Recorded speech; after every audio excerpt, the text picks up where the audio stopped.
He was the most pitiful soul in human society. With great effort, he lifted a bean to his lips, only for it to slip from his grasp and fall to the ground the very next moment. Yet he refused to accept his fate, simply because his hands were made of scissors.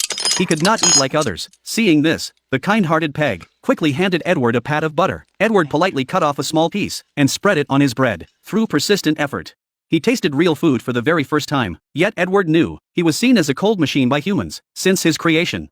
He had lived alone in a dark castle. The moment Peg saw Edward, her heart ached deeply, for he had no human palms, only cold, sharp scissor hands. The scars on his face were all accidental wounds from his own scissors. So, the kind-hearted Peg gently cleaned his wounds and resolved to bring him back to her town to live. When Edward rode in a car for the first time, his expression lit up with childlike excitement. Yet the townspeople seemed unwelcoming toward Edward. But Peg didn't care at all. After inviting Edward into her home, Peg eagerly introduced him to her family. When Edward saw Peg's beautiful daughter, his cold heart began to tremble for the first time. But when Edward looked at his reflection in the mirror with self-loathing, he knew he was unworthy of affection in this lifetime. Without nimble fingers, Edward struggled to put on the clothes Peg had given him. Seeing his flustered attempts, Peg rushed to assist. Fortunately, once dressed, Edward looked exceptionally handsome. Soon neighbors learned Peg had brought a strange man from the castle, and all wanted to see his face. To make Edward appear more normal, Peg had to bring out her cosmetics and generously applied makeup all over Edward's face to temporarily conceal his facial scars. But no matter how Peg tried to conceal them,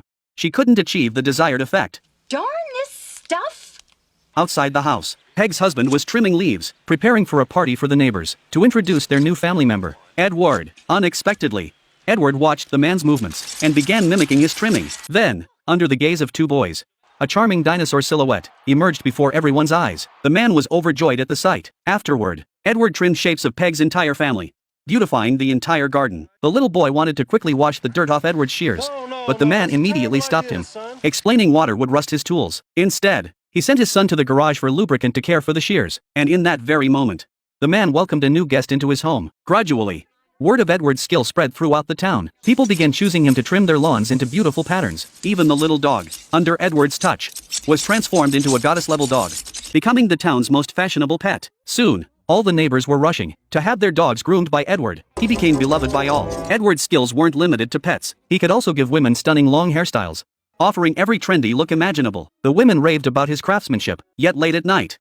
as Edward lay in bed, his heart felt hollow. Until Peg's daughter Kim returned home for summer break, Edward's frozen heart began to beat once more. But she already had a boyfriend, and Kim despised him intensely. Even her boyfriend exploited Edward, coaxing him to crack open their home safe for money. Instead, they abandoned Edward inside the vault, leaving him facing imprisonment. And just as he was about to be locked away, Edward finally remembered his true identity. Please like and subscribe my video.